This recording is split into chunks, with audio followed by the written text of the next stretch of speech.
శరీసల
visible.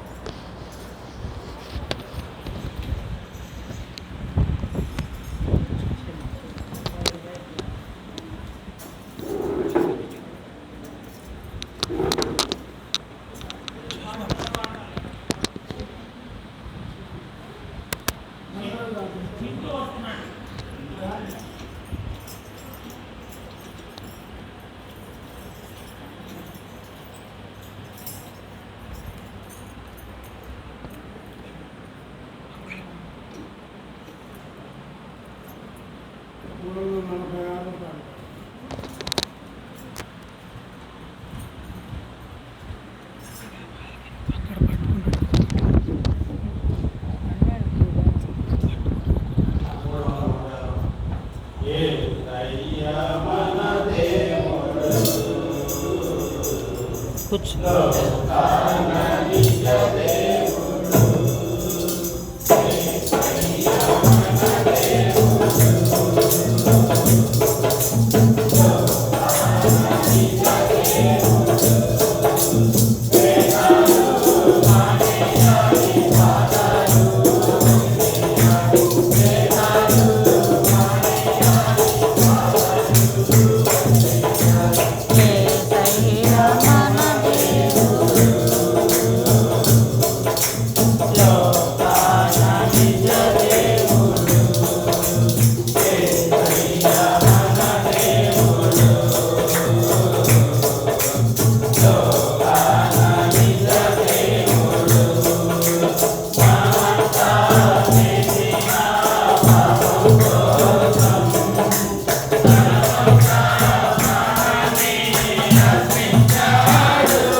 మనమంతా చేసిన పాపం కోసం తన సొంత ప్రాణాన్ని అర్పించాడు. మృత్యుంజయుడై తిరిగి లేచెను. మరణించిన వారినెల్లా మరలా లేపును. మృత్యుంజయుడై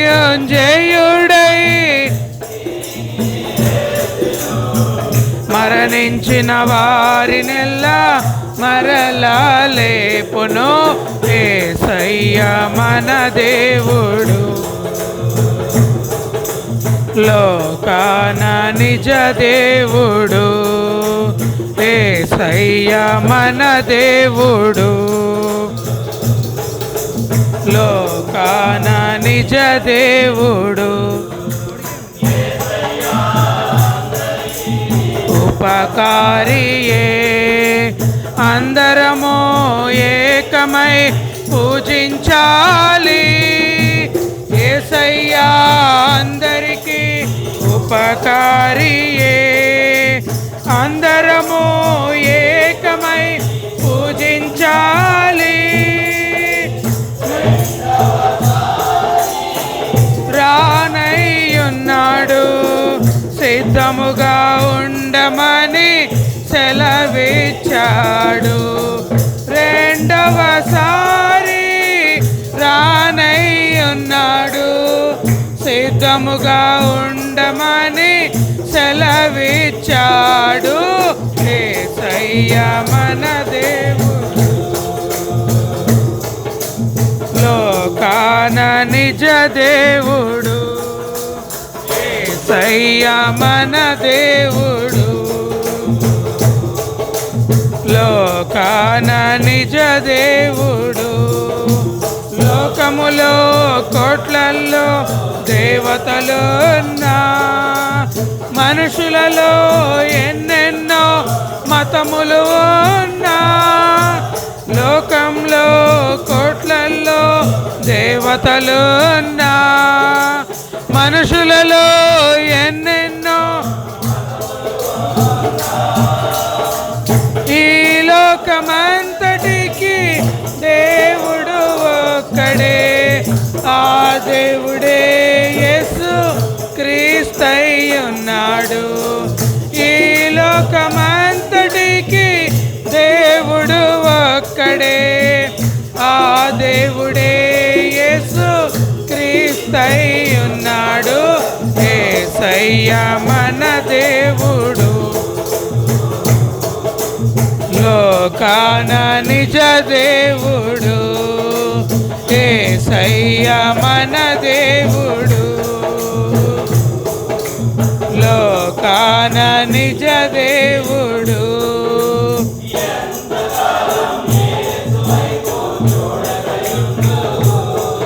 నీవెన్నాళ్ళు లోకంతో స్నేహం చేస్తావు, ఎంతకాలం యేసు వైపు చూడకయుందువు.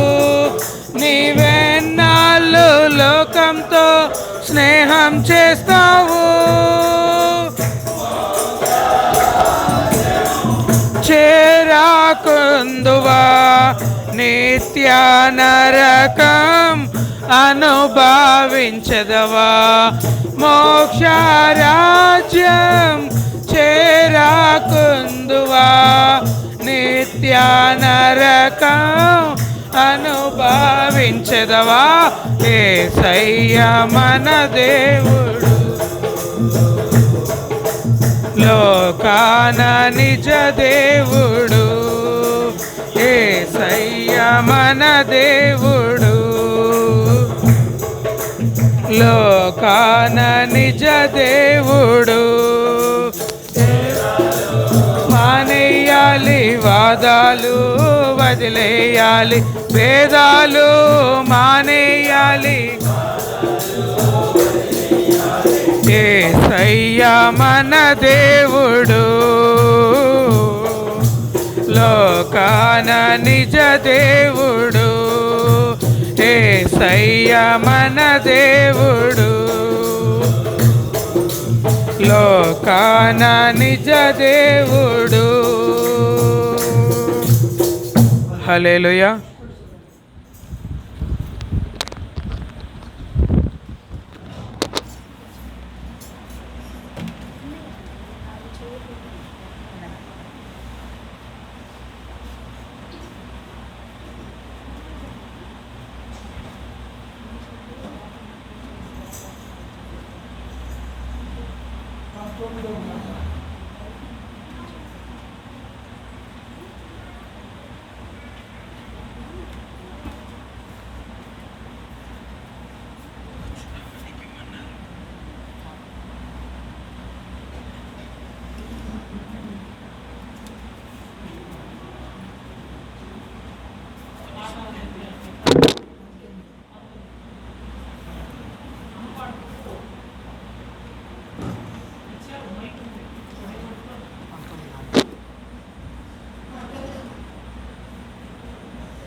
సోదరుడా ఒడిలో నాగ్ని నుంచుకొని వస్త్రాంబు కాలిన చందమున ఒడిలో నాగ్ని ఉంచుకొని వస్త్రాంబు కాలిన చందమున జడియకు పాపము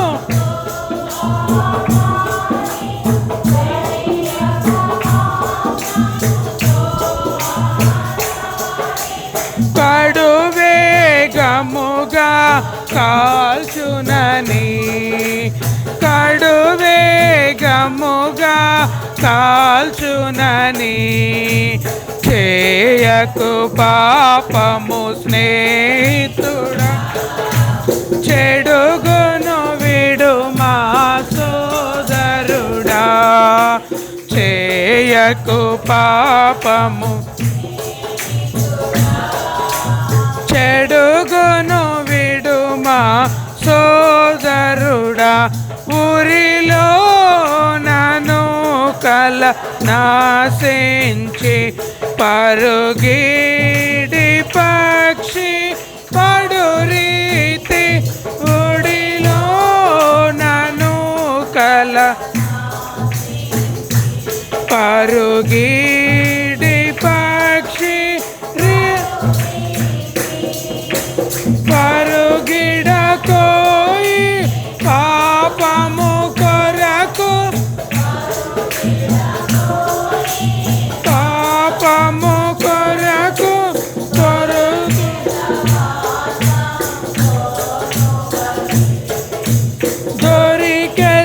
దొరికెదవాసం సోనువలే చేయకు పాపము స్నేహితుడా చెడుగును విడుమా సోదరుడా చేయకు పాపము స్నేహితుడా చెడుగును విడుమా సోదరుడా లో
ముఖ్యంగా ఈ చిన్న సహవాసాన్ని దేవుడు పునః ప్రారంభం చేసి గత 17 సంవత్సరాలు కాపాడి 18వ సంవత్సరంలో ప్రవేశపెట్టారు. కొన్ని మాటలు దేవుడు మనకి తెలియజేశాడు. అలాగే అలాంటి విషయంలోనే ఇప్పుడు కొన్ని మాటలు మనం చదువుకున్నాం. మరియు మీరు కాలము నెరిగి నిద్ర మేలువను వేళ అయినదని తెలుసుకొని అలాగు చేయుడి. మనము విశ్వాసులమైనప్పటికంటే ఇప్పుడు రక్షణ మనకు మరి సమీపముగా ఉన్నది. ఇక్కడ దేవుడు రాయించిన మాటలను మనం జాగ్రత్తగా ఆలోచన చేసినట్లయితే నీవు నేను ప్రతి ఒక్కరము కూడా కాలము నెరిగి నిద్ర మేలుకొని వేళ అయినదని తెలుసుకొని అలాగు చేయుడి అంటారు. నిద్ర మేలుకొని వేళ అయినదని తెలుసుకొని అలాగు చేయుడి. కాలము నెరిగి అంటే ఏ కాలం అండి అంటే ఇది దేవుడు రాకడ అతి సమీపమైన దినాల్లో మనం ఉన్నాము. యేసు ప్రభు వారు కూడా ఆయన సువార్తను ప్రకటిస్తూ కాలము సంపూర్ణమై ఉన్నది, దేవుని రాజ్యము సమీపించి ఉన్నది, మారు మనస్సు పొంది రక్షణ పొందుడి అని ఆయన చెప్పిన ఆ మాటలను జ్ఞాపకం చేసుకుంటూ ఈ మాటలను మనం చదివినట్లయితే మరియు మీరు కాలము నెరిగి నిద్ర మేలుకొని వేళైనదని తెలుసుకొని అలాగూ చేయుడి. మనము విశ్వాసులమైనప్పటికంటే ఇప్పుడు రక్షణ మనకు మరి సమీపముగా ఉన్నది అంటున్నాడు. అంటే మనము రక్షణ పొంది కొన్ని సంవత్సరాలు కావచ్చు, కొన్ని నెలలు కావచ్చు, లేకపోతే చాలా సమయం గడిచి ఉండొచ్చు. అయితే అప్పటికంటే ఇప్పుడు మనము రక్షణ అంటే మనము పొందిన రక్షణ, విడుదల, పరలోక రాజ్యం చేరే సమయం అనేది చాలా దగ్గరగా ఉందని ప్రతి ఒక్కరము గుర్తుపెట్టుకొని జీవించాలి. ఇక్కడైతే అంటున్నాడు కదా, ఆ కాలము ఎరిగి నడుచుకోవాలి. ఏ కాలం ఎరిగి నడుచుకోవాలి అండి? రేపేమి సంభవించినో మనకు తెలియదు. ఇంకా అంటున్నారు కదా, ప్రభువు దినము దొంగ వచ్చినట్లు వస్తుంది అంటున్నారు. ఆ సమయం ఆ గడియ ఎప్పుడు వచ్చినో మీకు తెలియదు కనుక మీరు మెలకువగా ఉండడి అంటున్నాడు. కాబట్టి ఈ విషయాలన్నిటినీ మనం పరిశీలించేసుకుంటూ ప్రభువు యొక్క రాకడ అతి సమీపమైన దినాల్లో నీవు నేను ఉన్నామని గుర్తెరిగి నడుచుకోవాలి. పౌలు గారు తిమ్మోతి పత్రికలో అంటున్నాడు కదా, అంత్య దినములలో అపాయకరమైన కాలములు వచ్చునని తెలుసుకొను. అంటే ఈ రోజున ఎలాంటి పరిస్థితులు సంభవిస్తూ ఉన్నాయి, ఎన్ని మాటలు, ఎన్ని వార్తలు మనం వింటున్నామో, ఎలాంటి అనిశ్చితి ప్రపంచంలో నడుస్తూ ఉంది, ఎలాంటి పాపము ఇక్కడ జరుగుతూ ఉంది. ఇటువంటి పరిస్థితుల్లో దేవుని యొక్క రాకడ కొరకు, దేవుడు మనకి ఇచ్చే విడుదల కొరకు నీవు నేను ఎలా సిద్ధపడుతున్నాం? ప్రభువా ఇక కొద్ది రోజులు మాత్రమే మిగిలి ఉన్నవేమో అన్నట్లుగా ఉంది. ఎప్పుడే ఆయన రాకడ వస్తుంద అన్నట్లుగా ఉంది. కాబట్టి నీవు నేను ఏం చేయాలి? నిద్ర మేలుకొని వేళైనదని తెలుసుకో. నిద్ర మేలుకోవటం అంటే ఏంటండి? నిద్ర మేలుకోవటం అంటే ఏంటి? మన ఆత్మీయ జీవితంలో మనం చురుగ్గా ఉండాలి. మత్తుగా ఉన్నవాడు ఏ పని చేయలేడు, నిద్రపోతున్నవాడు ఏ పనిని కొనసాగించలేడు, అది ఎలాగ కుంటుపడిపోతుంది. ఇక్కడైతే అంటున్నాడు కదా, నిద్ర మేలుకొని వేళ అయినదని. దేని కొరకు నిద్ర మేలుకోమంటున్నాడు దేవుడు? మనం రక్షణ కాపాడుకొనుట కొరకు, అలాగే మనం పొందిన రక్షణ అనేక మందికి అందించవలసిన బాధ్యతను కూడా దేవుడు మన మీద ఉంచాడని జ్ఞాపకం ఉంచుకోవాలి. కాబట్టి ఎన్నో పరిస్థితులు గుండా నీవు నేను నడిపించబడుతున్నావు. యేసు ప్రభు వారు శిలువ మరణం పొందుకుంటూ అప్పగించబడుతూ ఉన్నప్పుడు గెత్సెమనే తోటలో శిష్యులు అందరూ ఏం చేస్తున్నారండి? నిద్రపోతున్నారు. నిద్రపోతున్నప్పుడు ఆయన వచ్చి వారిని లేపి ఏమంటున్నాడు? మీరు శోధనలో ప్రవేశించుకుంటున్నట్లు మెలకుగా ఉండి ప్రార్థన చేయుడి. అప్పుడే అంటున్నాడు ఆయన, నిద్ర మేలుకోండి, ప్రార్థన చేయండి, ప్రార్థనలో మీరు ఉండాలి, లేకపోతే శోధనలో ప్రవేశిస్తారు, శోధనలో పడిపోతారు అని హెచ్చరిక చేస్తున్నాడు. ఇప్పుడు ఈ రోజున మనము ఎలాగా దేవుని కొరకు జీవించాలని ఆశ కలిగి ముందుకు కొనసాగుతున్నాం. ఆత్మీయ జీవితము కుంటుపడిన స్థితిలో, లేకపోతే బలహీనమైన స్థితిలో, నిద్రపోతున్న స్థితిలో ఉండకూడదు. ఇక్కడ అన్నాడు కదా, నిద్ర మేలుకొని వేళ ఏదని తెలుసుకుని అలాగూ చేయుడి. దేని కొరకు? మనం విశ్వాసులమైనప్పటికంటే ఇప్పుడు రక్షణ మనకు మరీ సమీపముగా ఉంది. ఇంకా అంటున్నారు కదా, రాత్రి చాలా గడిచి పగలు సమీపముగా ఉన్నది. ఏమంటున్నాడండి? రాత్రి చాలా గడిచి అంటే రాత్రి సమయము అనేది పాపపు లోకానికి సాదృశ్యంగా ఉంది. రాత్రి చాలా గడిచి పగలు సమీపముగా ఉన్నది అంటున్నాడు. పగలు సమీపముగా ఉన్నది అంటే ఈ చీకటి, ఈ యొక్క పాపము, ఈ పాపలోకం అనేది అంతానికి రాబోతుంది. రాత్రి చాలా గడిచి పగలు సమీపముగా ఉన్నది కనుక మనం అంధకార క్రియలను విసర్జించి తేజస్ సంబంధమైన యుద్ధోపకరణములను ధరించుకుందాం. అంధకార క్రియలు అంటున్నాడు. అంధకార క్రియలు మంచిది. అసలు నీవు నేను ఏ రీతిగా జీవిస్తున్నాము, ఏ రీతిగా నడుచుకుంటున్నాము, మన యొక్క జీవితాన్ని పరిశీలన చేసుకుంటే యోహాను సువార్తలో కొన్ని మాటలు రాయించాడు దేవుడు. యోహాను సువార్త 3వ అధ్యాయము 19వ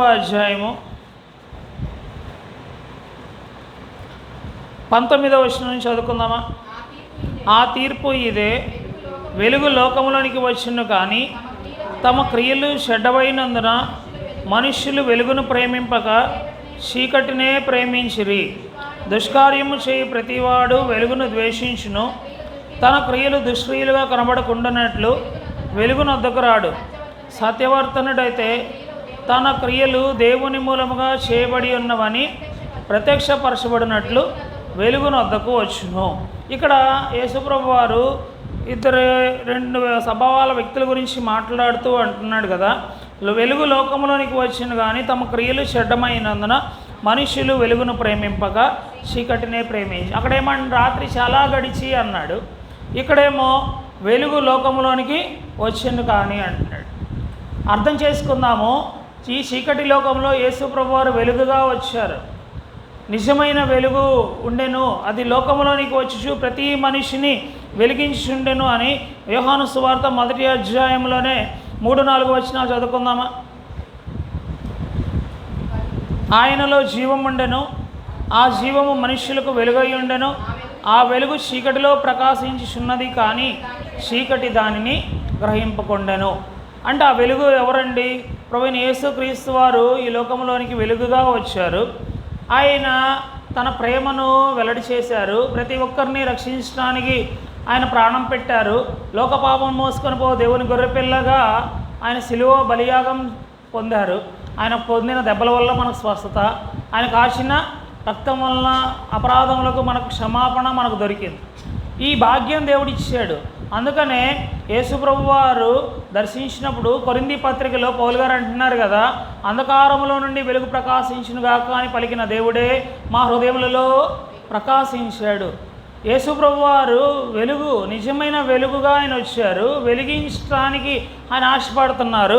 అయితే మనుషులు ఎలాగున్నారంటండి? ఇప్పుడు 3వ అధ్యాయం చదువుకున్నాం కదా మనం, వెలుగును ప్రేమింపక చీకటినే ప్రేమించి. ఈ రోజున ఎంతోమంది దేవుని ప్రేమను తెలుసుకోలేకపోతున్నారు.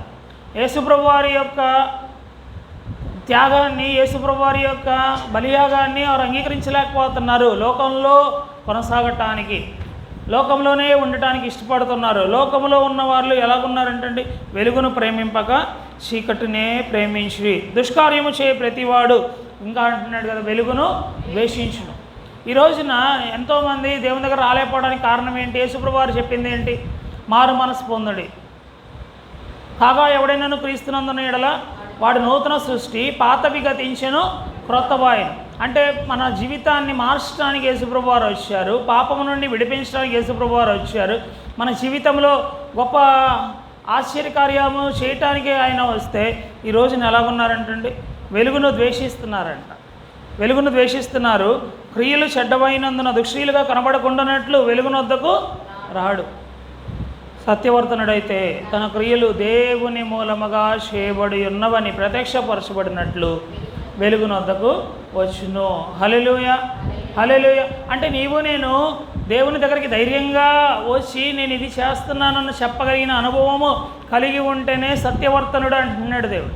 సత్యవర్తనుడైతే తన క్రియలు దేవుని మూలముగా చేయబడి ఉన్నవి. అంటే నేను చేసే ప్రతి పని దేవుని చిత్తానుసారముగా చేస్తున్నాను, దేవుని మాట ప్రకారం చేస్తున్నాను, దేవుని యొక్క ఆజ్ఞానుసారంగా నేను నడుచుకుంటున్నాను, నాకు దేవునికి విరోధమైంది ఏదీ లేదు, ఇది నా జీవితము అని ధైర్యంగా చెప్తామంట. ధైర్యంగా చెప్పే అనుభవము ఈనాడు ఉన్నవాళ్ళు మాత్రమే రక్షణలో ఉన్నట్లు అని వాక్యం సెలవిస్తూ ఉంది. ప్రభువా, మనుషులతో కాదండి, మనుషులకి మనం లేనిది ఉన్నట్లు చెప్తాము, ఉన్నది లేనట్లు చెప్తాం. అవునండి, పాస్టర్ గారు ఏంటమ్మా రాలేదంటే ఒక చోటికి వెళ్ళి ఒక చోటికి వచ్చామని చెప్తాం. అవునా అండి?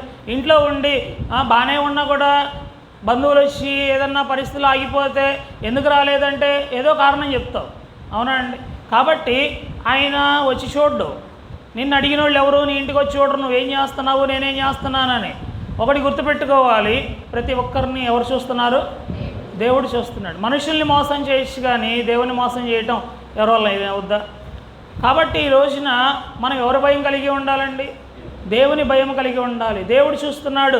ఇక్కడైతే అంటున్నాడు కదా, మనము ధైర్యముగా దేవుని ఎదుట చెప్పగలిగిన అనుభవం ఉంటేనే ఆ రీతిగా విశ్వాసులముగా ఉన్నట్లు అంటున్నాడు.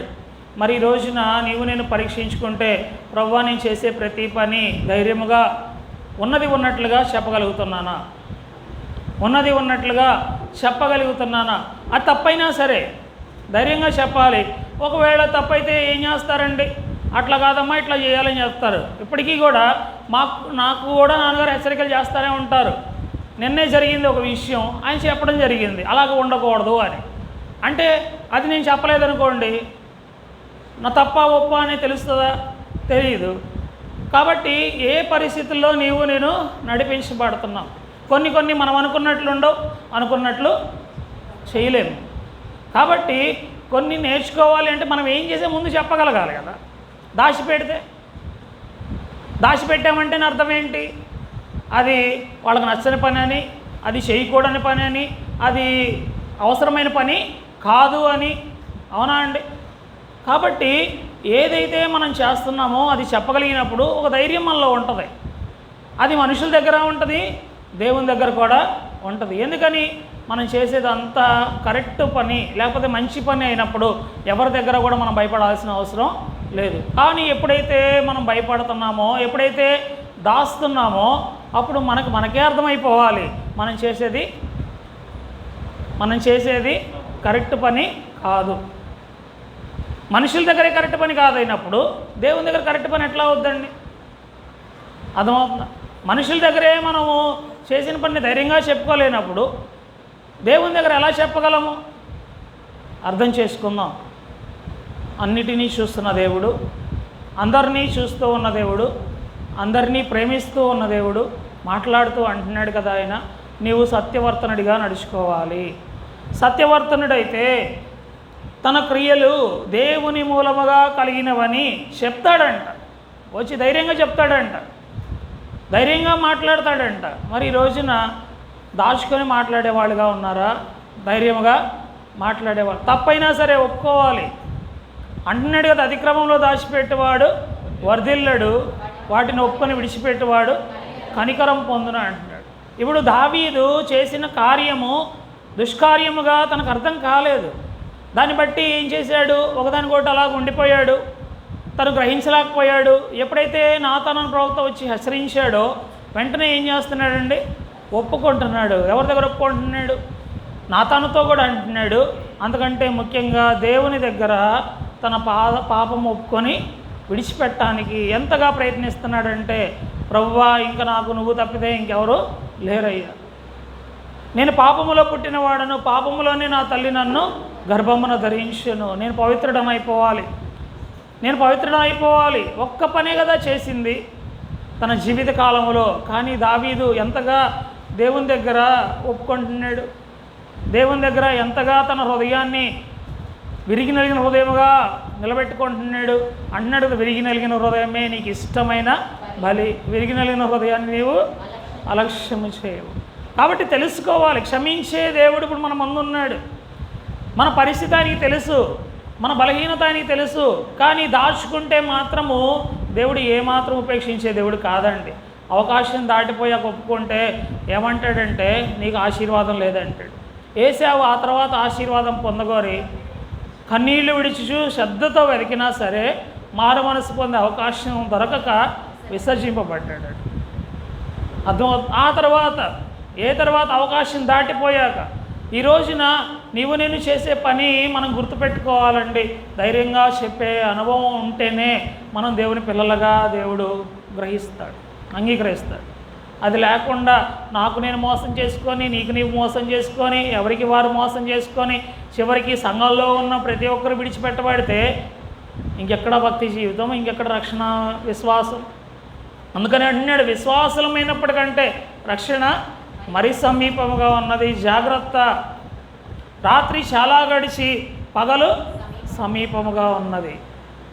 కాబట్టి మనం ఏం చేస్తున్నామో ఒకసారి పరిశీలన చేసుకోమంటున్నాడు. ఎవరికి వారు పరీక్షించుకోవాల్సిందే.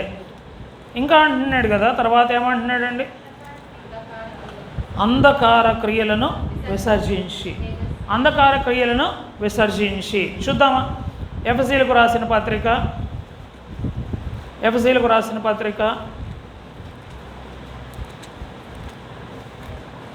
5వ అధ్యాయము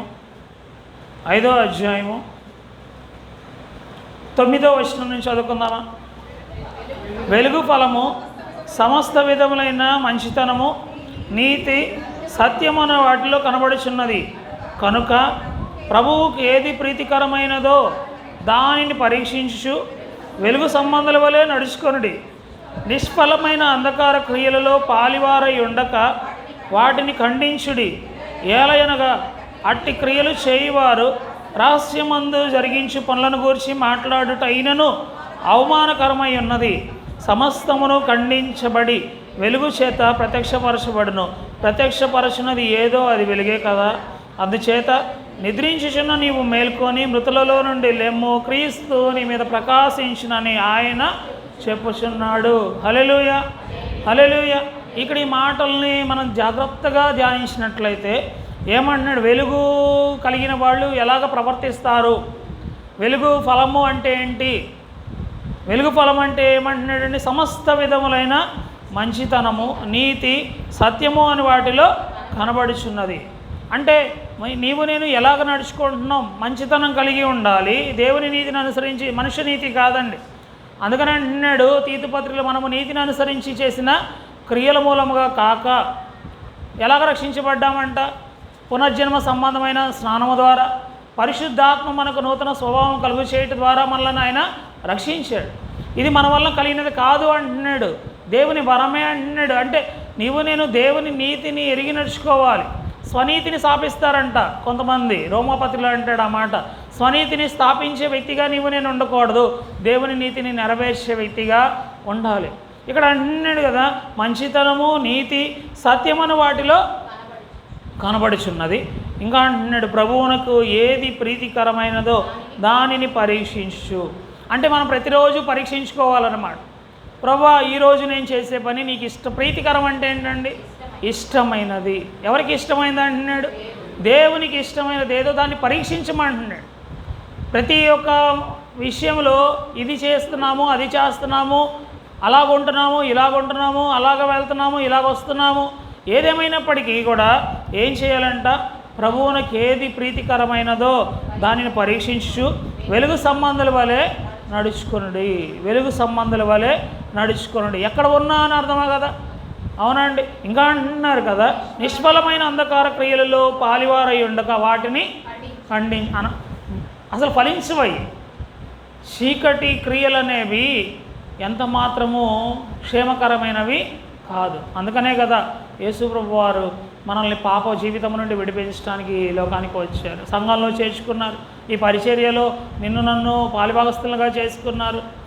అర్థమవుతుందా అండి? కాబట్టి నీవు నేను గ్రహించాలి.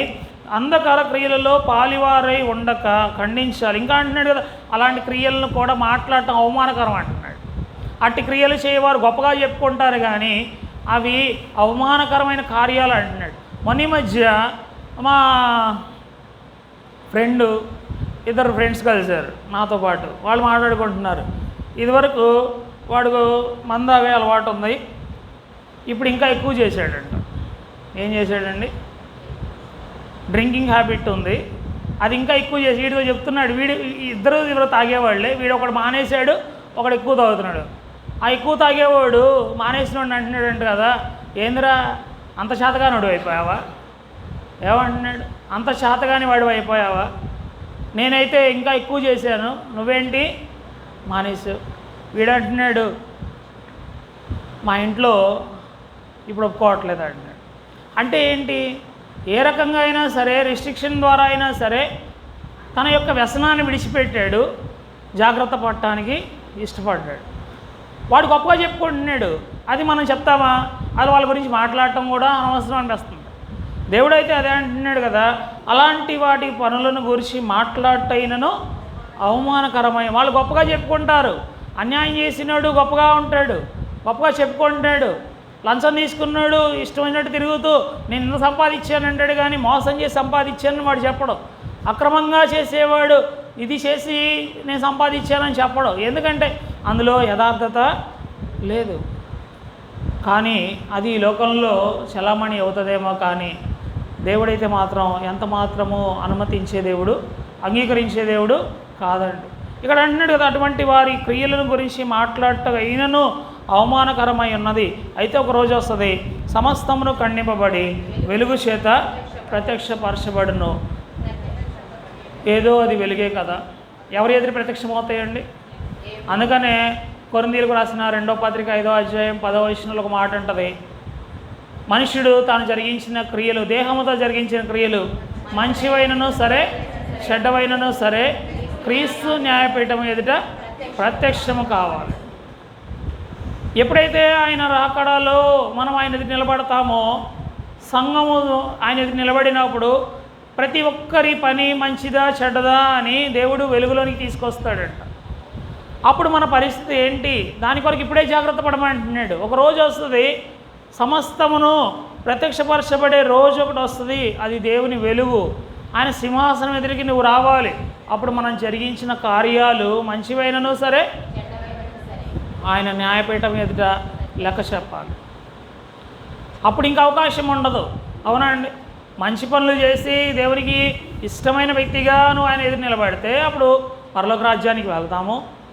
లేదు, దేవునికి విరోధంగా జీవించి ఆయన ప్రత్యక్షపరచబడే సమయం వరకు కూడా మన పాప జీవితాన్ని కొనసాగించుకుంటే ఆటోమేటిక్గా ఎక్కడికి వెళ్తామండి? నరకానికే వెళ్తాం. అందుకనే ఒక హెచ్చరికగా అంటున్నాడు కదా, ఇక్కడ వెలుగు ప్రత్యక్షపరచబడుతుంది. ప్రతి ఒక్కరి కార్యాలని ఆయన వెలుగులోనికి తీసుకొస్తాడు.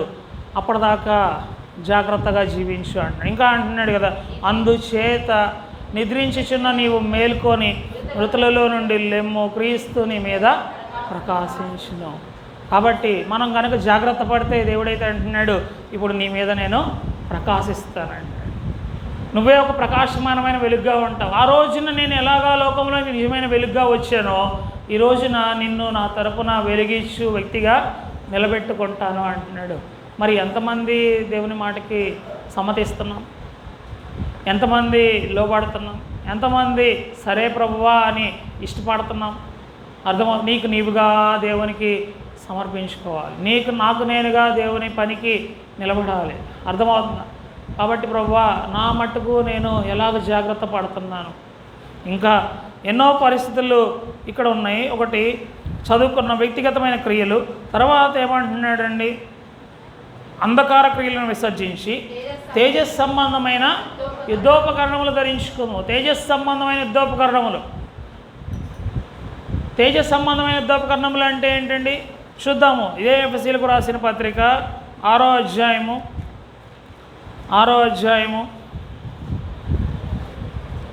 12వ వచనం నుండి కొన్ని వచనాలు చదువుకుందాం. ఏలయనగా మనము పోరాడినది శరీరులతో కాదు, కానీ ప్రధానులతోనూ అధికారులతోనూ ప్రస్తుత అంధకార సంబంధులకు లోకనాథులతోనూ ఆకాశ మండలమందున దురాత్మల సమూహములతోనూ పోరాడుచున్నాము. అందుచేతను మీరు ఆపద్దినమందు వారిని ఎదిరించుటకును సమస్తమును నెరవేర్చిన వారై నిలువబడుటకు శక్తిమంతులగినట్లు దేవుడిచ్చు సర్వాంగ కవచమును ధరించుకొనుడి. ఎలాగనగా మీ నడుమునకు సత్యమును దట్టి కట్టుకొని నీతియను మైమరువు తొడుక్కొని పాదములకు సమాధాన సువార్త వలనైన సిద్ధ మనస్సును జోడు తొడుక్కొని నిలబడి ఇవన్నీయుగాక విశ్వాసమును డాలు పట్టుకొనుడి. దానితో మీరు దుష్టుని అగ్నిబాణములన్నిటినీ ఆర్పుటకు శక్తిమంతులగుదురు. మరియు రక్షణను శిరస్త్రాణమును దేవుని వాక్యమును ఆత్మ ఖడ్గమును ధరించుకొనుడి. ఆత్మ వలన ప్రతి సమయమందు ప్రతి విధమైన ప్రార్థనను చేయుచు ఈ విషయమై సమస్త పరిశుద్ధుల నిమిత్తము పూర్ణమైన పట్టుదలతో విజ్ఞాపనము చేయుచు అంటున్నాడు కదా. నిద్రించుచున్నావు నీవు మేల్కోమంటున్నాడు. నిద్రమత్తు నుండి విడుదల పొందమంటున్నాడు. విడుదల పొంది ఏం చేయాలో కూడా చెప్తున్నాడు. ఆత్మ వలన ప్రతి సమయమందును ప్రతి విధమైన ప్రార్థనను విజ్ఞాపనమును చేయుచు ఆ విషయమై సమస్త పరిశుద్ధుల నిమిత్తమును కూడా పూర్ణమైన పట్టుదలతో విజ్ఞాపనము చేయుచు మెలకుగా ఉండుడి. ఇంకా అంటున్నాడు కదా, మరియు నేను దేని నిమిత్తము రాయబారినై ఉన్నానో ధైర్యముగా తెలియచేటుకు నేను నోరు తెరిచినప్పుడు దాని గురించి నేను మాట్లాడవలసినట్లుగా ధైర్యంతో మాట్లాడటకు ఇది వ్యక్తిగతమైన అనుభవం. అర్థమవుతుంది. అంటే మనము ఎలాగా ముందుకు కొనసాగాలి, ప్రతి సమయమందు ప్రార్థన చేయాలంట, ప్రతి ఒక్కరి కొరకు ప్రార్థన చేయాలంట, పరిశుద్ధుల కొరకు కూడా ప్రార్థన చేయాలంట, మెలకుగా ఉండి ప్రార్థన చేయాలి. అర్థమవుతుందండి.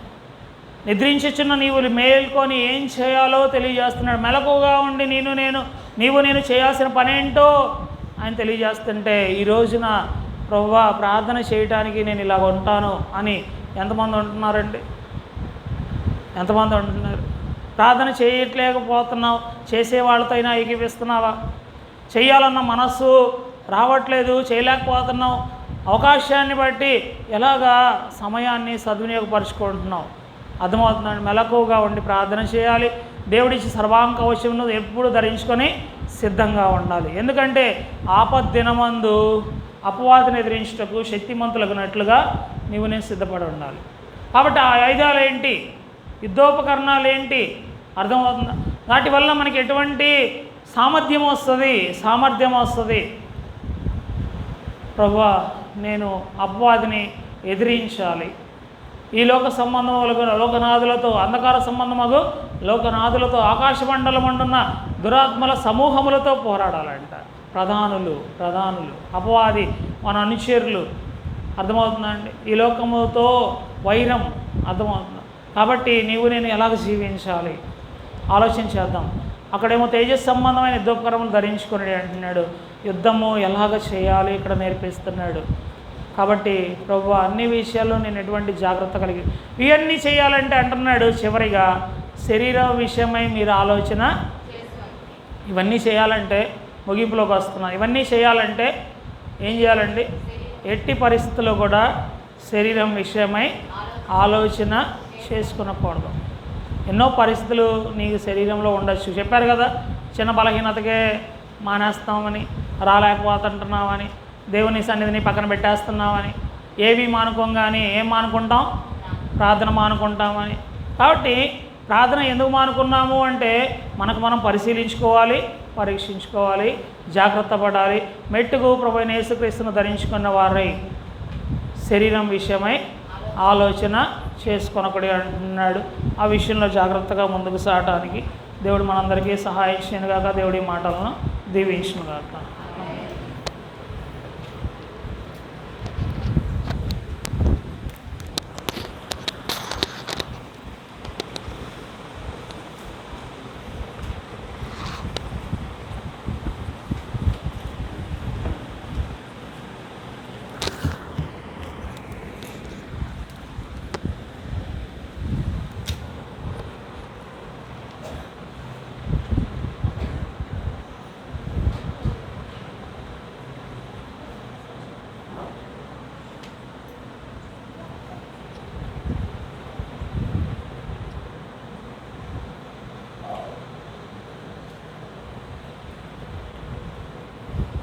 ప్రభు స్తోత్రం. మరోసారి మీ అందరికీ ప్రభు నామమున శుభాబంధనలు తెలియజేస్తున్నాను. ఇప్పటి వరకు మనం కొన్ని మాటలు విన్నాం. కాలము నెరిగి, మనకి ఏ కాలాలు తెలుసు?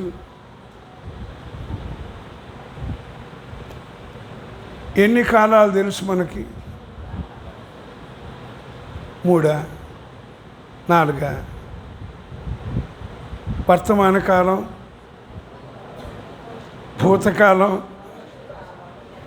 భవిష్యత్ కాలం, ఎండాకాలం, వానాకాలం, చలికాలం,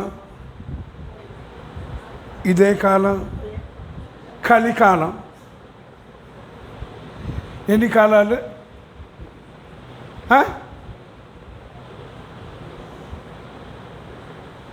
అంటున్నాడు. కాలమును ఎరిగామా? ఎరిగామా? ఇంకోటి అంటారు లోకంలో, వీడికి ఏం పోయే కాలం వచ్చింది అని. ఏ కాలం వచ్చిందంట? మరి మనకే కాలం వచ్చింది? ఏ కాలం వచ్చింది మనకి? ఇప్పుడు ఏం లేదా? జాగ్రత్త. ప్రభువుని అంగీకరించిన నేనైనా మీరైనా మరొకళ్ళైనా డినామినేషన్ ఏదైనా దేశం ఏదైనా అన్నాడు, కాలము ఎరిగి మసలు కొట్టని తెలుసుకో. ప్రభువుని అడిగారు, అయ్యా నువ్వు వస్తానంటున్నావు ఎప్పుడు? ఏంటంటే ఏయో కొన్ని విషయాలు చెప్పారు. చెప్పి నేను రాబోయే ముందు ఇట్లా జరుగుతుంది అని కొన్ని సూచనలు చెప్పారు.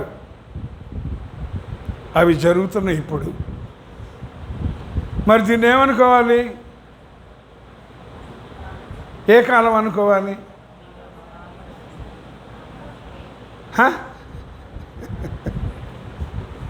ప్రభు త్వరలో రాబోతున్న కాలము అన్నాడు. ప్రకటన గ్రంథం 22వ అధ్యాయంలో కూడా, ఇదిగో నేను త్వరగా వచ్చుచున్నాను. ఎప్పుడైనా చదివారా? అప్పుడే త్వరగా వస్తున్నాను అంటే మరి ఇప్పుడు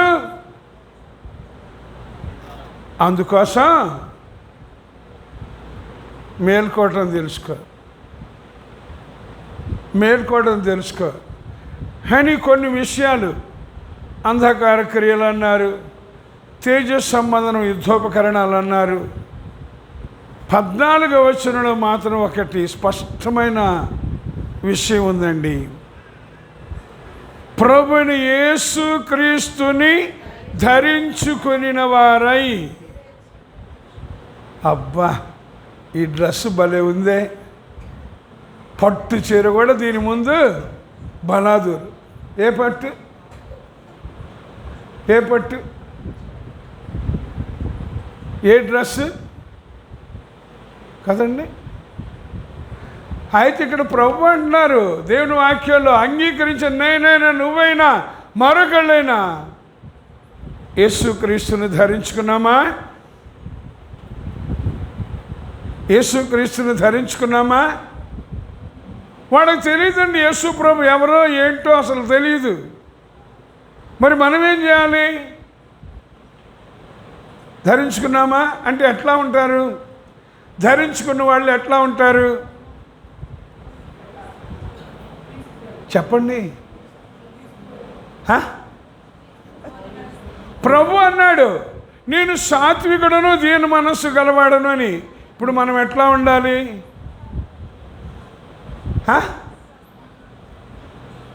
ఎట్లా ఉండాలి మనం? సాత్వికులమా? వామ్మో, సాత్వికులమేనా? చెప్పండి. దీన మనస్సుందా? ఏంటంటే మీరు ఎట్లా అడుగుతారు మమ్మల్ని? మా పాస్టర్ గారు ఎవరు అడగరు, ఎట్లా ఎవరు చెప్పరు అసలు, ఆయనకి లేదు కాబట్టి మాకెక్కడ వచ్చింది? సాత్వికుల దీన మనస్సుందా? ఉందా? జాగ్రత్త. ధరించుకున్నావా? ధరించుకున్నావా? వాక్యంలో ఉన్నదండి, నా సొంత మాట కాదు. సాత్వికుడు దీన మనస్సు గలవాడు. నంబర్ 3, శిలువ మీద వేలాడదీయబడిన సందర్భంలో యేసు ప్రభు అన్న మొట్టమొదటి మాట ఏంటి? క్షమించుము. మనకు కూడా మనస్సు ఉంది, ఉందా? అయ్యా క్షమించయ్యా అనే మనస్సుందా? దీని అంతు చూడయ్యా, వీడి సంగతి ఏదో తేల్చయ్యా, నా మీదట చిచ్చుబుడ్డలా లేస్తున్నాడయ్యా, ఆటం బాబు నాకు పేలుతున్నాడయ్యా, నాకు అసలు నిద్ర పట్టకుండా చేస్తుందయ్యా. క్షమించే మనస్సు ఉందా మనకి? ఉందా? ఉందా? స్పష్టంగా చెప్పాడండి, నువ్వు క్షమించు, నేను నిన్ను క్షమిస్తా. ఎప్పుడైనా చదివారా? చదివాగానే మేము క్షమించాం. మేము క్షమించు, నువ్వు క్షమించు మమ్మల్ని. న్యాయమా అన్యాయమా? ఆయన అన్యాయస్తుడా?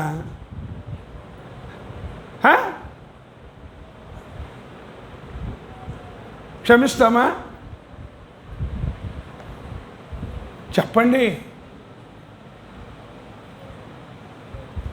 నంబర్ 4, హెబ్రీ పత్రిక 12వ అధ్యాయం మొదటి 2 వచనంలో చూడండి. తన ఎదుట ఉన్న ఆనందము కొరకు అవమానమును నిర్లక్ష్యపెట్టి శిలువను సహించి. మనం ఏం చేస్తాం? అవమానం నిర్లక్ష్య పెడతామా? నిర్లక్ష్య పెడతామా? చెప్పండి. ధరించుకున్నామా? ఎందుకంటే అంత మోసం చేసుకుంటున్నాం మనని. మోసం చేసుకోవద్దు అన్నాడు. నిన్ను నువ్వు మోసం చేసుకోబాకు. నీ కొరకు, నా కొరకు, ప్రపంచంలో ఉన్న కోట్ల మంది కొరకు ఆయన అవమానమును నిర్లక్ష్యపెట్టి శిలువను సహించి తన ఎదుట ఉంచబడిన ఆనందము కొరకు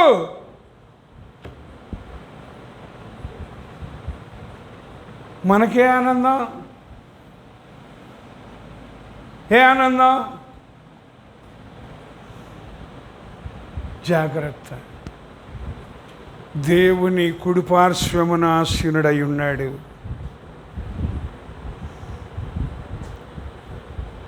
తరువాత పాపాత్ములు తనకు వ్యతిరేకముగా చేసిన తిరస్కారం అంతటిని, మనకు కూడా ఎంత ఉందో ఓర్పు కదండి. ఓర్పు ఉందా? క్రీస్తు యేసుని ధరించుకున్నామా? ఇట్లాంటి మాటలన్నీ నాకు చదువుతావు. నువ్వు ఈ కాలపోడివి కాదే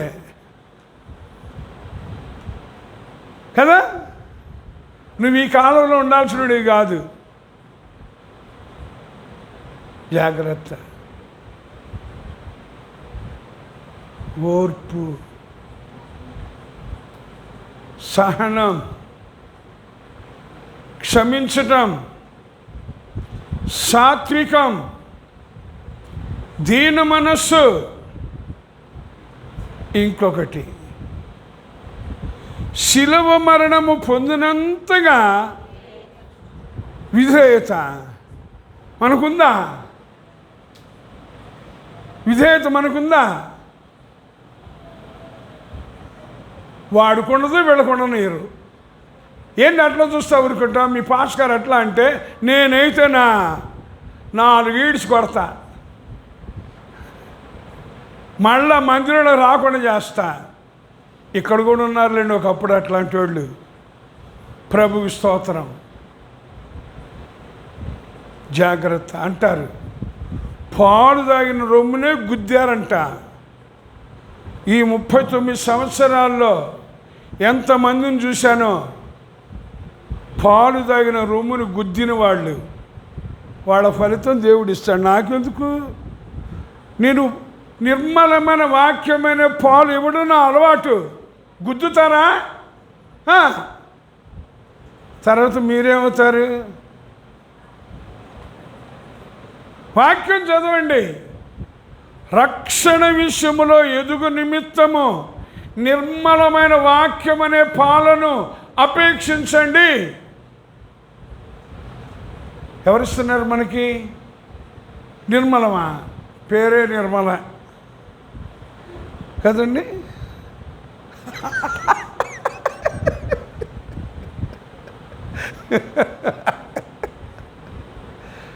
ప్లీజ్ కీప్ ఇట్ అప్. నేనేమన్నాను? ఆ నిర్మలని కాపాడుకోమంట.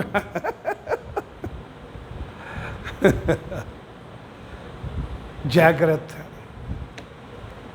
విధేయత ఉంది మన దగ్గర.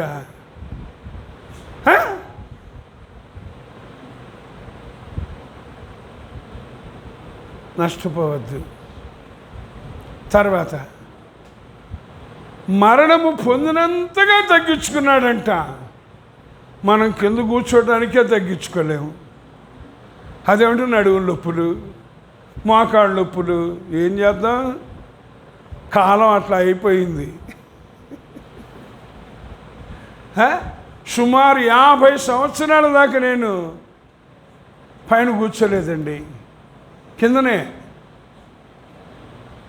బైపాస్ సర్జరీ జరిగింది 2007వ సంవత్సరం నాకు. అప్పుడు 52వ సంవత్సరం. అప్పటి నుంచి తప్పనిసరి కుర్చీలో కూర్చుంటున్నా. 52వ సంవత్సరం. మనకి 22వ సంవత్సరానికి పిక్కలు పట్టుకుంటాయి, నడువులు పట్టుకుంటాయి, అవి పట్టుకుంటాయి, ఇవి పట్టుకుంటాయి.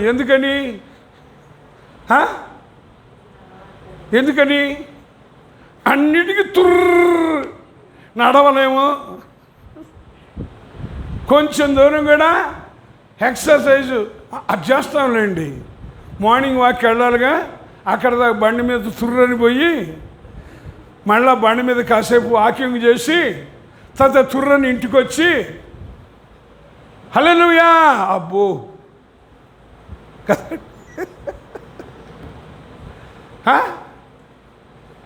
దేవుడిచ్చిన శరీరంలో ఉన్న అవయవానికి కల్పించాల్సిన పనులు కల్పించట్లా.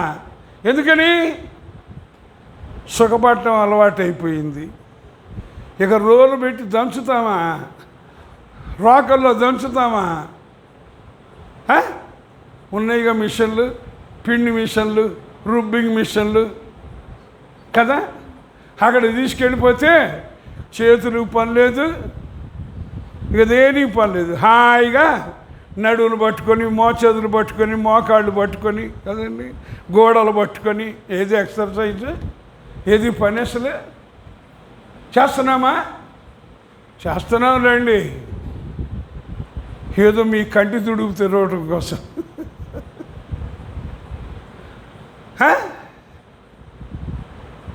మరి చెయ్యాల్సింది చేయకపోతే శరీరం ఏమవుద్ది? ఏమవుతుంది శరీరం? సుఖమరిగి రోగాలతో నిలయం అయిపోద్ది. ఇక రోగాలు నిలయమైపోయిన శరీరం ఏమైపోద్ది? మనం ఏమైపోతాం? ఒక అరగంట కింద కూర్చోలేము కదండి, ఒక అరగంట కింద కూర్చోలేము.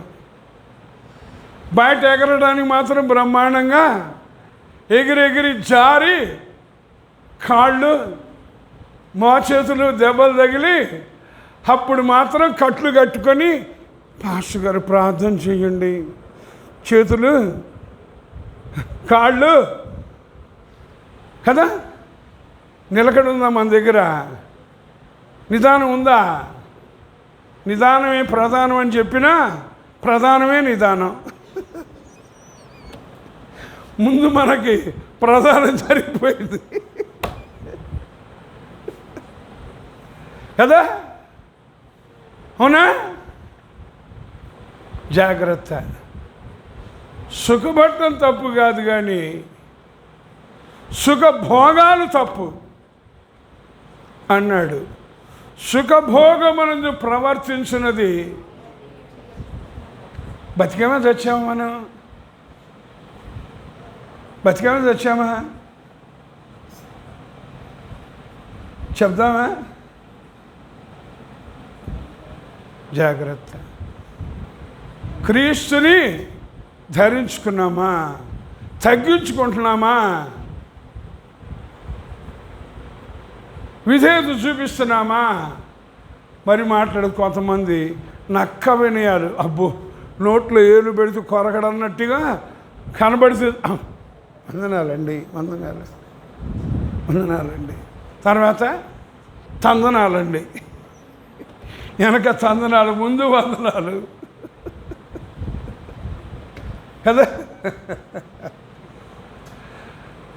జాగ్రత్త. అయితే చెప్తున్నాడు, ప్రభుని యేసుక్రీస్తుని ధరించుకో. తర్వాత ఏమన్నాడు? అమ్మో బాబు, ఇది మరీ బాగుంది, మాదంతా శరీరం అయితే ఆలోచన చేసుకోవద్దంటే ఇక చాలే నీ బోధాపు. మీరు ఆపమన్నా నేను ఆపమను.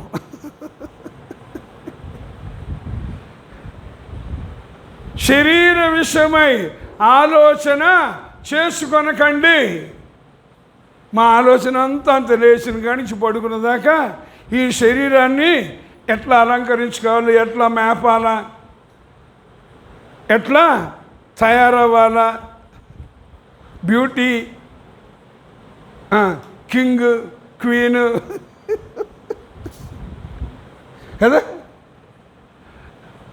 మనమేమో బ్యూటీ క్వీన్లవి, మన పిల్లలేమో యువరాళ్ళు, బ్యూటీ యువరాళ్ళు కదా. జాగ్రత్త. వాక్యంలో చెప్తున్నాడండి, శరీర విషయం ఆలోచన చేసుకోబాకండి.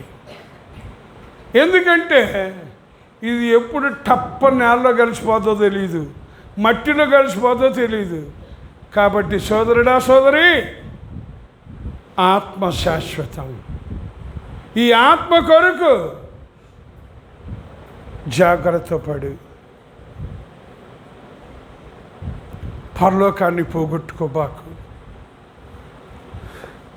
ఇంకో విషయం ప్రభు అన్నారు, ఒకడు సర్వలోకమును సంపాదించుకొని, మనమేం సంపాదించుకుందాం? మనమేం సంపాదించుకుందాం? జాగ్రత్త పడు. పౌలు గారు అన్నారు, నేను క్రీస్తుని సంపాదించుకొని. మనమందరం అది తెలుసుకుందాం. క్రీస్తుని సంపాదించుకుంటే ఉండే ధన్యత తెలుసుకో. అంగీకరించి బాప్తిసం పొందానని నీ ఇష్టం వచ్చినట్టు బతికి ప్రవర్తిస్తే ఉండడు క్రీస్తునిలో. కాపాడుకో.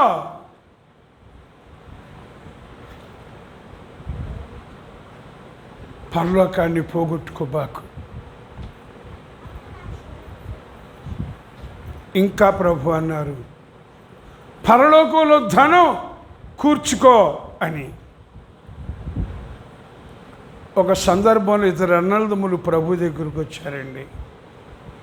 పిత్రార్జితం పంపకాల్లో ఏదో తేడా వచ్చిందంట.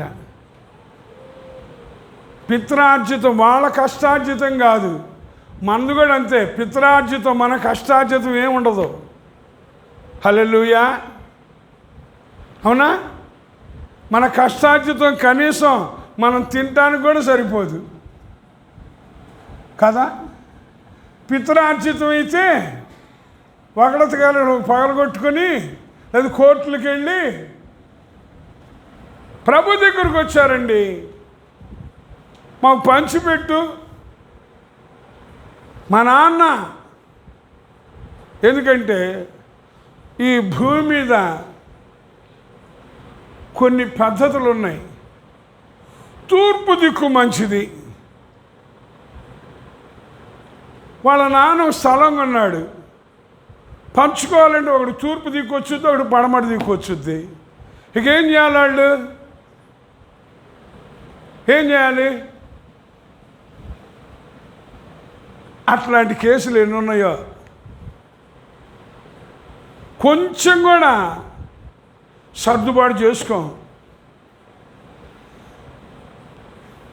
వచ్చారు ప్రభు దగ్గరికి, మా సంగతి చూడయ్యా అన్నారు.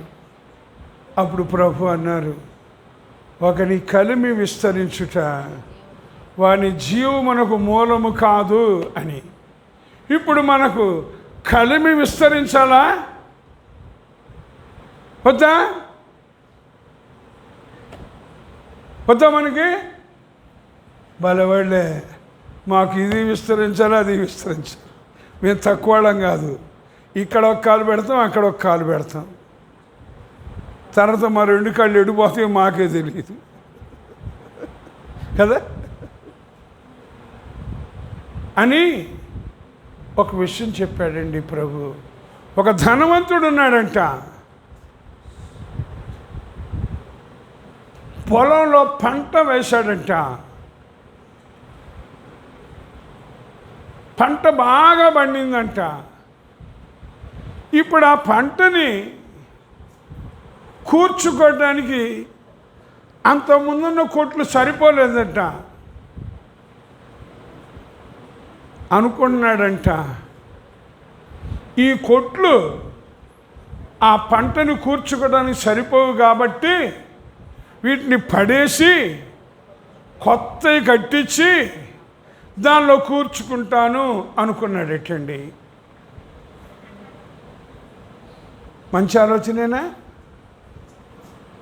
మన దృష్టిలో అబ్బో బ్యూటిఫుల్ కదండి, మంచి ఆలోచన పొరడండి. అంటే దేవుడు ఏమన్నాడు తెలుసా? వెర్రివాడు అన్నాడు. కారణం ఏంటి? ముందది పడేయటానికి ఎంత ఖర్చు అవుద్ది, తిరిగి కట్టడానికి ఎంత ఖర్చు అవుద్ది.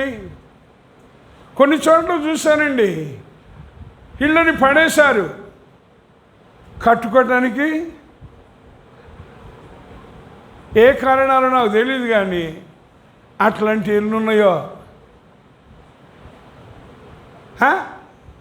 ఉన్నదాన్ని పడగొట్టుకున్నావు, కట్టుకోవడానికి ఎంత అవుతుంది? ముందు ఆలోచన ఉందా? అందుకోసం దేవుడు అన్నాడు, దూరాలోచన కలుగుండు, దురాలోచన వద్దు. వాళ్ళ కొంపలు ముంచి వీళ్ళ కొంపలు ముంచి. సరే, మొత్తానికి ఏదో చేశాడండి. అప్పు చేశాడో లేకపోతే ఇంకోటి చేశాడు. కూర్చుకున్నాక అంటున్నాడంట, నా ప్రాణమా తిను, తాగు, సుఖించు, సంతోషించు. ఓరే బాబు, ఎప్పుడింత ఏంటి? తినడం, తాగటం, సుఖంగా ఉండటం, సంతోషించడం. ఇక దేవునికి ఏం అక్కర్లా. దేవుని గురించి ఆలోచన అసలు లేనే లేదు. మరి మనకుందా? ఉంటే ఏం చేయాలి చెప్పండి? ఉంటే ఏం చేయాలి చెప్పండి? తెలీదా? ప్రార్థన. నా ప్రాణమా, ఇప్పుడు గుర్తొచ్చిందా? నా ప్రాణమా యెహోవాను సన్నుతించు, నా అంతరంగమున సమస్తమైన పరిశుద్ధ నామమును సన్నుతించు, ఆయన చేసిన ఉపకారములలో దేనిని మరవకు. గుర్తున్నాయా? మీరు చెబితే మాకు స్టార్టింగ్ ట్రబుల్ అండి కదా. సమాధిలో నిండా నీ ప్రాణాన్ని విమోచిస్తాడు, కరుణా కటాక్షములతో కిరీటాన్ని నీకు దయచేస్తాడు. ప్రాణమా అని ఈయన అన్నాడు, ప్రాణమా అని ఆయన అన్నాడు. మనమేమందాం? సగం ఇది సగం అది.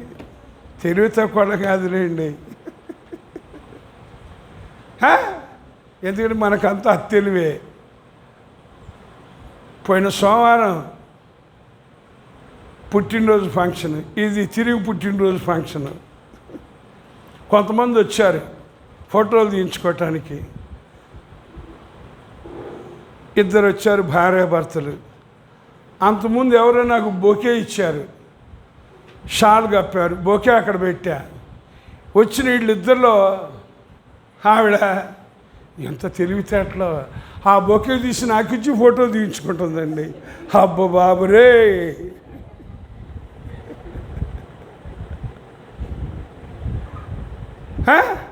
ఇట్లాంటి సావు తెలివితేటలు మాత్రం జాగ్రత్త పడండి. ఎందుకు? మామూలుగా తీయించుకో. వాళ్ళెవరు ఇచ్చింది నా చేతులు పెట్టి అనుకుంటున్నారు మేధావులని. అలా ఉండబాకండి, జాగ్రత్త పడండి అన్నాడు. క్రీస్తుని ధరించుకోండి, శరీర విషయం ఆలోచన చేసుకొనకండి. ఎందుకని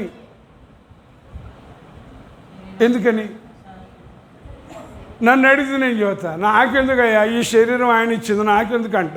మరి మీరేమంటారు? అమ్మ బాబు, ఈ శరీరానికి మేపాలు అలంకరించుకోవాలి, మంచిగా తొడగాలి కదా కాదా? జాగ్రత్త. 94వ సంవత్సరం అక్టోబర్ 4వ తారీఖున ఈ గ్రామానికి దేవుడు నడిపించాడు. 96వ సంవత్సరం జూన్ మాసంలో ఇక్కడ మందిరాన్ని కట్టించాడు. నేను కాదులేండి, ఆయనే. 2006వ సంవత్సరంలో ఆ మందిరం నుంచి ఎడగొట్టారండి. ప్రభుకు స్తోత్రం. ఎందుకంటే అంతకుముందు రిజిస్ట్రేషన్ జరగల, ఇప్పుడు రిజిస్ట్రేషన్ అయింది, ఇది మాది అన్నారు. ఓకే, మీదే, వెళ్ళిపోయానండి. కానీ దేవుడు వదిలిపెట్టలా. జాగ్రత్త. ఎన్ని దేవుడికి తెలీదా? చూడడా, అడగడా? నేను ఎవరితో పోట్లాడినండి. ఎందుకు నా ప్రభు కూడా జగడమాడలా. తెలుసా జగడమాడలేదని? తెలీదా? తెలుసా? చూడండి, మత్తయి సువార్త 12వ అధ్యాయం, మత్తయి సువార్త 12వ అధ్యాయం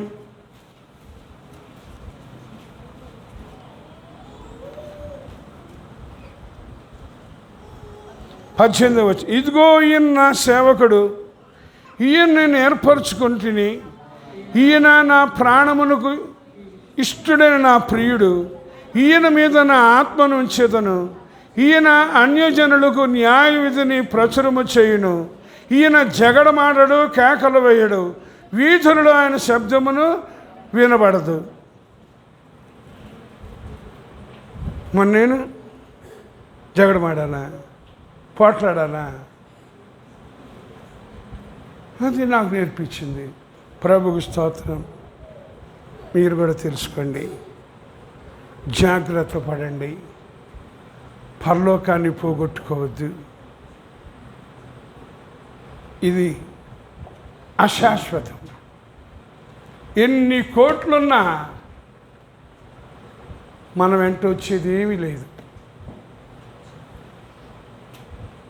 అయితే ప్రకటన గ్రంథంలో చెప్తారు, వారి క్రియలు వారి వెంట వెళతాయి. ఏ క్రియలు? ఇందాక విన్నాం, అంధకార క్రియలని. అంటే అవి కూడా వస్తాయా? విడిచిపెట్టకపోతే వస్తాయి, విడిచిపెడితే శిల దగ్గర ఆగిపోతాయి. విడిచిపెట్టామా? ఇంకోటి దుష్క్రియలు, అది కూడా విన్నాం. యోహాను సువార్త 3:19 దుష్క్రియలు చేసేవాడు రాడంట. అంటే దుష్క్రియలు కూడా వస్తాయి, విడిచిపెడితే శిల దగ్గర ఆగిపోతాయి. అంధకార క్రియలు విడిచిపెట్టాలి, దుష్క్రియలు విడిచిపెట్టాలి. ఇంకోటి ఉంది, నిర్జీవ క్రియలు, అవి కూడా విడిచిపెట్టాలా. తర్వాత ఉంది సత్క్రియలు, వస్తాయి. కాబట్టి ఆ సత్క్రియల్ని మనం పరలోకానికి తీసుకెళ్దాం, మిగతా వాటిని ఇక్కడే విడిచిపెట్టేద్దాం. ప్రభు వాటి విషయం చూసుకుంటాడు. మనం జాగ్రత్త పడదాం, ప్రార్థన చేసుకుందాం. ప్రేమ నమ్మకం మా తండ్రి, మరొకసారి నిన్ను స్తుతిస్తూ ప్రార్థిస్తున్నాను. నాయనా, నీవు మా కోసం శరీరధారిగా వచ్చి మమ్మల్ని అందరినీ జన్మ కర్మ పాపం నుంచి విడిపించి నరకంలో పడిపోకుండా తప్పించి పరలోకంలో చేర్చాలని ఆశించి కాలము నెరిగి నిద్ర మేలుకొని వేళ అయినదని తెలుసుకొని అలాగూ చేయండి అన్నారు. అనగా అంధకార క్రియలను విసర్జించి తేజస్ సంబంధమైన యుద్ధోపకరణలు ధరించుకోవాలి. అల్లరితో కూడిన ఆటపాటలైనను మత్తైనను లేకయు, కామ విలాసములైనను పోకిరి చేష్టలైన లేకయు, కలహమైనను మత్సరమైన లేకయు, పగటి యందు నడుచుకున్నట్టు మర్యాదగా నడుచుకుంటూ తేజస్ సంబంధన యుద్ధోపకరణములు అనగా దేవుడిచ్చి సర్వాంగ కవచమును ధరించుకొని, సత్యమును దట్టి కట్టుకొని, నీతిని మైమరు తొడుక్కొని, పాదములకు సమాధాన సువార్త వలనైన సిద్ధ మనసును జోడు తొడుక్కొని, విశ్వాసమును డాలు పట్టుకొని, రక్షణ శిరస్త్రాణమును ధరించుకొని, దేవుని వాక్యముని ఆత్మ ఖడ్గమును ధరించి, అపవాది వేసే అగ్ని వంటి బాణములను ఆర్పివేయుటకు శక్తిమంతులమై ఉండి, మెట్టుకి ప్రవీణ యేసుక్రీస్తుని ధరించుకొని, శరీర విషయం ఆలోచన చేసుకొనకుండా ఆత్మ విషయమై జాగ్రత్త కలిగి, ఈ ఆత్మ నువ్వు మాకు ఇచ్చావు కనుక ఈ ఆత్మను మరలా నీకు సమర్పించి పరలోకంలో నీతో ఆనందించినట్లు చేయమని ఇక్కడ ఉన్న నీ బిడ్డలందరి కొరకు, శబ్దంతో ద్వారా విన్న వారందరి కొరకు పేరు పేరున యేసుక్రీస్తు నామమున ప్రార్థించి స్తుతించి అడిగి వేడుకుంటున్నాం పరమ తండ్రి. ఆమేన్. మన తండ్రి అయిన దేవుని యొక్క ప్రేమ, ఆయన కుమారుడైన యేసుక్రీస్తు ప్రభు యొక్క కృప, పరిశుద్ధాత్మ యొక్క నిత్య సహవాసం సమాధానం ఇప్పుడు ఎల్లప్పుడు ఇక్కడ ఉన్న మనకు సకల పరిశుద్ధులకు తోడయుండి కుటుంబాలుగా పరలోకం చేరటానికి మహిమ దాకా నడిపించును గాక. ఆమేన్.